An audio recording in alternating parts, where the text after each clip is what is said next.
اب وہ آخری رکوع جس کے اوپر میری الگ سے ایک ویڈیو موجود ہے، اللہ تعالیٰ کی حضرت عیسیٰ ابن مریم سے یہ بڑی سخت گفتگو ہے، یہ کلائمیکس ہے چونکہ سورت کا۔ وَإِذْ قَالَ اللَّهُ يَا عِيسَى ابْنَ مَرْيَمَ، اور یاد کرو وہ وقت کہ جب عیسیٰ ابن مریم سے اللہ تعالیٰ فرمائے گا، یعنی گویا کہ یہ ہو چکا پاسٹ ٹینس کے سیغے میں، جس طرح پاسٹ ڈیفینٹ ہے اسی طرح سمجھ لو یہ مستقبل ڈیفینٹ ہے، ہو چکا۔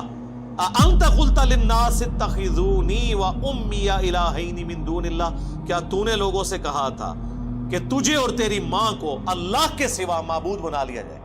اس میں پتہ چل گیا من دون اللہ کون ہو گیا؟ عیسیٰ ابن مریم بھی اور ان کی والدہ بھی، اولو العزم پیغمبر بھی 5 میں سے، اور اولیاء کی سردار بھی یعنی ان کی والدہ بھی۔ جی من دون اللہ بت ہوتے ہیں، بت بھی ہوتے ہیں، فرشتے بھی ہوتے ہیں، جن بھی ہوتے ہیں، پیغمبر بھی ہوتے ہیں، جب لوگ انہیں اللہ کے مقابلے پہ کھڑا کر لیں، ورنہ پیغمبر جو ہے وہ حزب اللہ ہے، لیکن جب اللہ کے مقابلے پہ آئیں گے تو توحید تو ننگی تلوار ہے۔ قال سبحانک، انہوں نے کہا اے اللہ تو پاک ہے۔ کیا لطیف اشارہ ہے، اب یہ ہم ترجمہ نہیں کر سکتے یہاں پہ، اس کے اندر کیا قیامت مضمر ہے کہ اے اللہ غلطیوں سے تو صرف تو پاک ہے، یعنی لغزش کا احتمال تو موجود ہو سکتا ہے کسی انسان کے اندر، پاک تو صرف تو۔ ما یکون لی ان اقول ما لیس لی بحق، مجھے کب شایع تھا اس بات کا، میں کیسے اہل ہو سکتا ہوں کہ میں ایسی بات ان سے کروں جس کا مجھے کوئی حق حاصل نہیں۔ سورہ آل عمران میں نہیں آیا کبھی ایسا نہیں ہوا کہ ہم کسی پیغمبر کو کتاب اور حکمت دے کے بھیجیں اور وہ لوگوں سے یہ کہنا شروع کر دے کہ لوگوں میرے بندے بن جاؤ، بلکہ وہ تو یہی کہے گا کونو ربانیین، اللہ والے بن جاؤ، ربانی بن جاؤ۔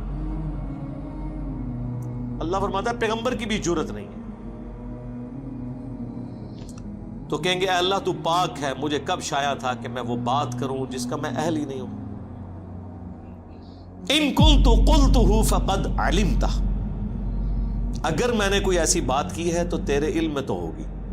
اچھا اب یہ نہ سمجھے کہ حضرت عیسیٰ ابن مریم کو چرب زبانی اللہ سے کر رہے ہیں کہ اللہ تو سارا کچھ پتہ ہے نا، میرے کو پوچھ رہے ہیں، نہیں، یہ ڈرے ہوئے ہیں کہ اے اللہ کہیں بالفرض کبھی اگر کوئی ایسی بات ہو بھی گئی ہوئی تو تیرے علم میں ضرور ہوگی، یعنی وہ اپنا کانفیڈنس لوز کیے ہوئے ہیں کہ میں نے تو کوئی بات ایسی نہیں کی، لیکن پھر بھی میں کلین چٹ اپنے آپ کو نہیں دیتا، کیونکہ سٹارٹ انہوں نے کس سے کیا؟ سبحانک، پاک تو صرف تو ہے۔ اب آپ کہیں گے یہ ترجمہ میں کیوں کر رہا ہوں؟ اس لیے کہ حضرت یونس علیہ السلام نے اللہ سے کیا کہا تھا جب مچھلی کے پیٹ میں رکھے گئے، اور سورہ الصافات میں اللہ نے فرمایا اگر یونس مچھلی کے پیٹ میں ہم سے وہ دعا نہ کرتے تو وہ مچھلی کے پیٹ سے اس دن نکالے جاتے جس دن مردے قبروں سے نکالے جائیں گے، یعنی ہم ان کی وہ لغزش کی معافی نہ کرتے۔ کیا دعا کی تھی؟ لا الہ الا انت سبحانک، اے اللہ تیرے سوا کوئی معبود نہیں، پاک صرف تو ہی پاک ہے، انی کنت من الظالمین، بے شک میں ہی ظالم ہوں۔ پیغمبروں کو ہم معصوم عن الخطا کہتے ہیں، پاک نہیں ہوتے، وہ والا پاک جو سبحان ہے، وہ سبحان اللہ ہی ہے۔ ہاں سبحان الرسول کہیں پڑھا آپ نے؟ نہیں، ہو ہی نہیں سکتا، ہو ہی نہیں سکتا۔ کمزوریاں ہر انسان کے ساتھ لگی ہوئی ہیں، دیکھیں جو بلٹ ان کمزوریاں ہیں اس سے تو نہیں کوئی نکل سکتا۔ اللہ کھانے پینے کا محتاج ہے کہ نہیں؟ اور پیغمبر ہے؟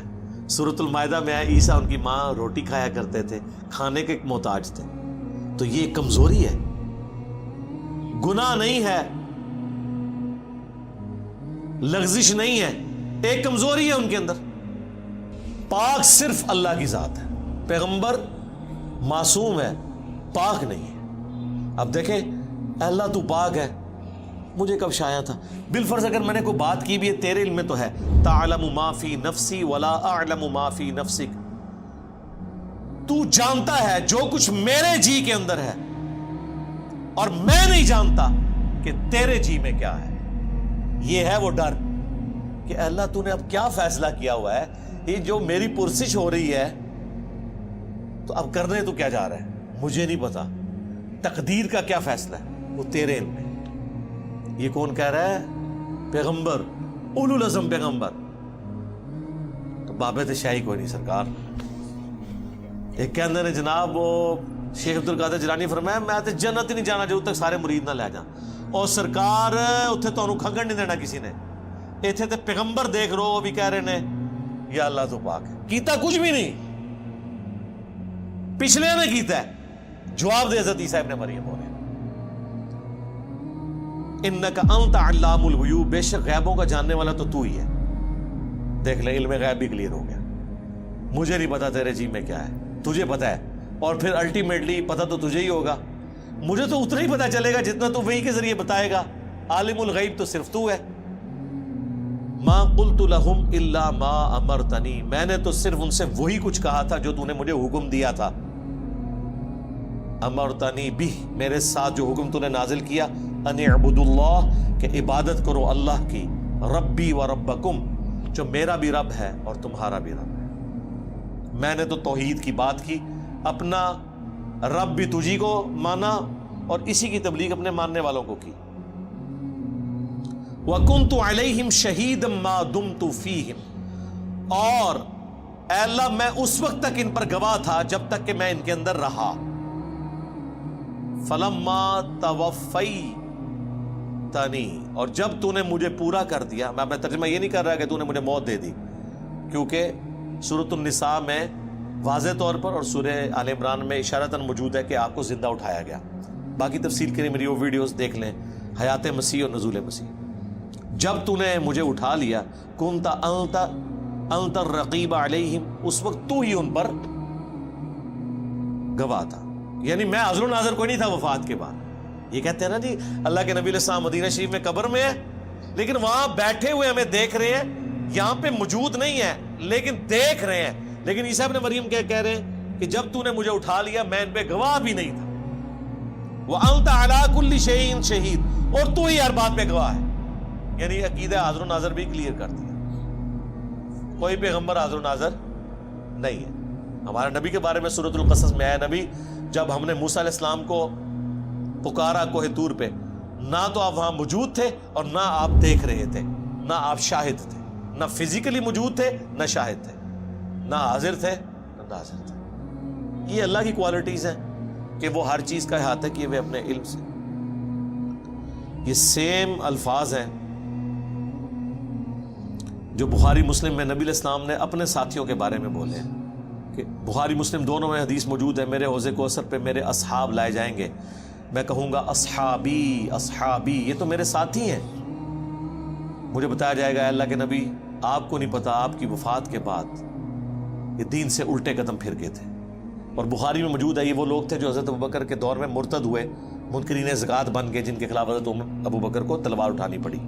فتح مکہ پہ یہ لوگ مسلمان تھے.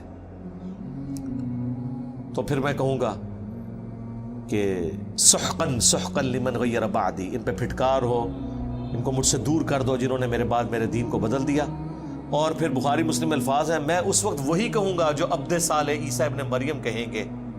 کیا پھر حضور نے یہ آیت تلاوت کی کہ اے اللہ جب تک میں ان میں موجود تھا ان پر گواہ تھا, جب تو نے مجھے اٹھا لیا پھر تو ہی ان پر گواہ تھا. اب یہ اگلی آیت, ان تعذبہم, اگر تو انہیں عذاب دے, فإنہم عبادک, تو یہ تیرے بندے ہیں, تو مالک ہے ان کا.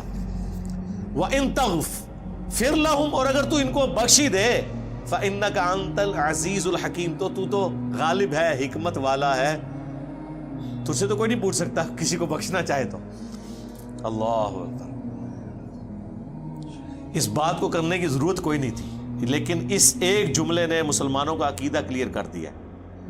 اسی سورۃ المائدہ میں آیت نمبر 72 میں عیسیٰ ابن مریم جو دنیا میں خطبہ دیتے تھے, یا بنی اسرائیل اعبدوا اللہ ربی و ربکم انہ من یشرک باللہ فقد حرم اللہ علیہ الجنہ ومأواہ النار وما للظالمین من انصار. اے بنی اسرائیل اولاد یعقوب, عبادت کرو اس رب کی جو تمہارا بھی رب ہے میرا بھی رب ہے. بے شک جس نے اللہ کے ساتھ شرک کیا اللہ نے ایسے شخص پہ جنت حرام کر دی ہے اور اس کا ٹھکانہ آگ ہے اور وہاں اس کا کوئی مددگار نہیں ہوگا. یہ بات جو حضرت عیسیٰ ابن مریم دنیا میں اپنے ماننے والوں کو بتاتے رہے, قیامت کے دن وہ اپنی بات بھول جائیں گے؟ اس جملے سے تو یہی لگ رہا ہے کہ اے اللہ اب یہ تیرے بندے ہیں, چاہے انہیں عذاب دے چاہے انہیں تو بخش دے. جبکہ دنیا میں تو عیسیٰ ابن مریم یہ کہہ کے گئے تھے جو مشرک ہے اس کا ٹھکانہ جہنم ہے, اس پہ جنت حرام ہے, یعنی بخشش کوئی نہیں اور کوئی مددگار بھی نہیں. اور یہاں عیسیٰ ابن مریم تو مدد ہی کر رہے ہیں, گویا کہ سفارش کر رہے ہیں کہ یا اللہ تیرے بندے ہیں, چاہے بخش دے چاہے عذاب دے. تو یہ اللہ نے میرے پہ حکمت کھولی ہے, میں نے کہیں اس بات کو نہیں پڑھا, اس طرف اشارہ, اور مجھے بھی کچھ عرصہ پہلے یہ دماغ میں بات آئی کہ جان بوجھ کے اللہ نے ایسا کیا ہے کہ تاکہ اگر کسی کو وہم ہے نا کہ یہ دنیا میں ڈرانے کے لیے باتیں تھی, آخرت کوئی نہ کوئی چیک لگ ہی جائے گا, کوئی بابا پھڑ کے کوئی زبردستی یا اللہ من وضو کرایا سی نے تو انہوں نماز نہیں آتی تو انہوں وضو نے کہ کرایا ہونا اے بے تے پڑھتے رہے, عربی سیکھی نہیں ہوئی. تو اللہ نے یہاں کلیئر کر دیا کہ اولو العزم پیغمبر جو 5 ہیں سورۃ الاحزاب اور سورہ شورى میں, محمد رسول اللہ, ابراہیم خلیل اللہ, موسیٰ کلیم اللہ, عیسیٰ روح اللہ اور نوح علیہ السلام علیہ السلام اجمعین. اگر وہ اولو العزم پیغمبروں میں سے ایک پیغمبر عیسیٰ ابن مریم اپنے ماننے والے مشرکین کے لیے بھی قیامت کے دن شفاعت کرے گا یہ کہہ کے کہ اللہ تیرے بندے ہیں, اب اتنے جلال میں شرک کے اندر یہ چھوٹی سی بات بہت بڑی سفارش ہے, اس کے اوپر ذرا توجہ کریں. اس میں تو جواب یہ ہونا چاہیے تھا کہ عیسیٰ تجھے نہیں پتا کہ مشرکی کیسے تم سفارش کر رہے ہو, لیکن یہ اس لیے وہ کریں گے, اور اللہ نے قرآن میں ہمیں پہلی فلم چلا دیا ہے کہ اگر عیسیٰ ابن مریم بھی سفارش کرے کسی مشرک کے لیے تو سفارش قبول نہیں ہونی, تو بابے تے شاہی کوئی نہیں کہ کسی نو باؤں بڑھ کے جنت اچ لے جان گے. یا کلیم کرو کہ عبد القادر جیلانی یا تمہارے جو بڑے بڑے بابے کلیم کیے ہوئے ہیں, اور تم تو ان بابوں کے بارے میں یہ کہتے ہو کہ یہ بابے تو کسی صحابی کہ گھوڑے کی قدموں کی خاک جو اس کے ناک میں بیٹھتی ہے اس کے برابر نہیں ہے, تو پیغمبروں کا تو ذکر ہی نہ کرو, وہ تو اللہ کے چنے ہوئے بندے ہیں, وہ تو مخلص ہیں. باقی تو صحابہ تو زیادہ تر مخلص ہو سکتے ہیں, مخلص تو نہیں ہے نا, مخلص ہیں اللہ کے لیے اخلاص شو کرنے والے, مخلص تو صرف انبیاء ہیں. تو اے اللہ تیرے بندے ہیں, چاہے انہیں عذاب دے چاہے بخش دے. قال اللہ, اللہ فرمائے گا ھذا یوم ینفع الصادقین صدقہم, آج وہ دن ہے کہ سچوں کو صرف سچا عقیدہ ہی فائدہ پہنچائے گا. ایک جملے سے ٹروتھ لورز کامیاب ہوں گے. سر کیا بات ہے, اللہ نے یہ نہیں کہا ایمان والوں کو ایمان نفع دے گا, اللہ نے کہا سچوں کو سچا. سچا کون ہوتا ہے؟ جب اس کو بات پتہ چل جائے پھر وہ دنیا کو نہ دیکھے کہ یہ سچائی میں نے سے قبول کرنا ہے. جو مسلم شریف میں حدیث ہے کہ تکبر یہ نہیں ہے کہ تم اچھے کپڑے پہنو یا اچھے دکھو, اللہ بھی خوبصورت ہے, خوبصورتی کو پسند فرماتا ہے. تکبر یہ ہے کہ تم لوگوں کو حقیر جانو اور حق بات سے اناد اختیار کر لو, دشمنی کرو. دل نے گواہی دے دی کہ یہ ایاک نعبد و ایاک نستعین لکھا ہے, لیکن چونکہ بابے بابوں کو پکارتے رہے, ہم بھی پکارے, تو یہ دشمنی کر رہے ہو اپنے ساتھ. دل نے بتا دیا, آنکھوں سے پڑھ لیا بخاری مسلم میں نماز کا طریقہ, لیکن رفع الیدین نے شروع کیا کہ معاشرہ کیا کہے گا. ہاں 11ویں کھاتے رہے عبد القادر جیلانی کے نام کی, لیکن عبد القادر جیلانی نے جو نماز کا طریقہ اپنی اس کتاب میں لکھا جس کو خود چھاپ رہے تھے, رکوع میں جاتے وقت اور رکوع سے اٹھتے وقت رفع الیدین, اس پہ عمل نہیں کیا. میں نے تو آج تک کسی 11ویں پہ نہیں دیکھا کہ شیخ عبد القادر جیلانی کی کتاب سے نماز کا طریقہ پڑھ کے بتا دیں. وہ کہتے نہیں وہ تو اور فقہ کے تھے, ہم اور فقہ کے تھے. اس کا مطلب ہے کہ آپ کا پیران پیر اس فقہ پہ عمل کرتا تھا جو نبی علیہ السلام نے طریقہ چھوڑ دیا ہوا تھا. تو جس پیر کے علم الغیب کا, آپ تو کہتے ہیں آپ کا پیر آپ کے ساتھ ہوتا ہے, جس کے علم کا یہ لیول ہے کہ اس نے پوری زندگی نماز ہی وہ پڑھی ہے جو حضور نے ختم کروا دی تھی, جدی نماز ہی غلط سی, انہیں تو انہوں کے دینا ہے. لیکن ایسا نہیں ہے, نماز تو ہڈی غلط ہے. شیخ عبد القادر جیلانی تو اس کتاب میں بخاری مسلم کے حوالے لکھتے ہیں, ہر بات میں لکھتے ہیں, بخاری میں ہے, مسلم میں ہے, ابو داؤد میں ہے, ترمذی میں ہے. حقیقت بات ہے اگر کوئی بزرگ ہے نا واقعی تو وہ یہ لوگ ہیں جو امت کا ایسا کام کر کے گئے کہ چاہے کوئی صوفی ہے چاہے کوئی عالم ہے. اب امام غزالی دیکھ لیں, وہ عبد القادر جیلانی سے بھی آلموسٹ سمجھ لیں 100 سال پہلے کے ہیں, وہ بھی اپنی کتابوں میں بخاری مسلم کے حوالے لکھتے ہیں. یعنی رسول اللہ تک پہنچنے کا اگر کوئی وسیلہ ہے نا اس امت میں, بک شوام میں, تو یہ حدیث کی کتابیں اور سب سے بڑھ کر قرآن ہے. اور ظاہر ہے کہ حدیث کی کتابیں صحابہ تابعین کے ذریعے ہم تک پہنچا. تو بزرگ تو یہ لوگ ہیں. قال اللہ، اللہ فرمائے گا ھذا یوم ینفع الصادقین صدقہم، آج وہ دن ہے کہ جس دن سچوں کو سچائی ہی نفع دے گی. لہم جنات تجری من تحتها الانہار، ان کے لیے باغات ہیں جس کے نیچے نہریں بہتی ہوں گی. خالدین فیہا ابدا، اس میں رہیں گے ہمیشہ ہمیش. رضی اللہ عنہم ورضوا عنہ، اللہ ان سے راضی اور وہ اللہ سے راضی. اللہم اجعلنا منہم مع النبیین والصدیقین والشہداء والصالحین. اللہم انا نسألک جنت الفردوس مع النبیین والصدیقین والشہداء والصالحین. آمین. دیکھ لیں رضی اللہ عنہم ورضوا عنہ سارے وہ لوگ ہیں جنہوں نے دنیا میں اللہ کو راضی کر لیا، اس کے پیغمبروں کی پیروی اختیار کر لی. ذالک الفوز العظیم، یہ ہے بڑی کامیابی. یعنی دنیا میں تو لوگ کامیابی سمجھتے ہیں کہ بہت زیادہ دولت کما لی، بہت بڑا سٹیٹس حاصل کر لیا، بہت زیادہ فالوور ہو گئے، کسی کے بہت زیادہ مریدین ہو گئے، چاہنے والے ہو گئے. دنیا میں ایک شخص فٹ پاتھ پہ لاوارث مر جائے، اس کی لاش کا دفنانے والا بھی کوئی نہ ہو، لیکن اس نے زندگی اللہ کے لیے گزاری ہے، اسے کوئی فرق نہیں پڑتا، وہ اللہ کی جنتوں میں پہنچ چکا. رومن امپائر کی بیٹل فیلڈز کے اندر جو صحابہ تیل کے کڑاہوں میں روسٹ کیے گئے، وہ روسٹ ہوتے ہی جنت میں پہنچ گئے. صحیح بخاری میں موجود ہے نا، جعفر طیار جو حضرت علی کے بھائی تھے، غزوہ موتا میں ان کے 2 بازو کٹ گئے تھے. حضور نے فرمایا اللہ نے اسے جنت میں 2 پر دیے ہیں، اسی لیے ان کو تیار کہا جاتا ہے. طیارہ اردو میں بھی لفظ استعمال ہوتا ہے نا عربی کا، اڑنے والا، اور وہ جنت میں اڑ رہے ہیں. ادھر بازو کٹے ہوئے ہیں اور ادھر جنت میں. سبحان اللہ. ذالک الفوز العظیم، یہ ہے بڑی کامیابی.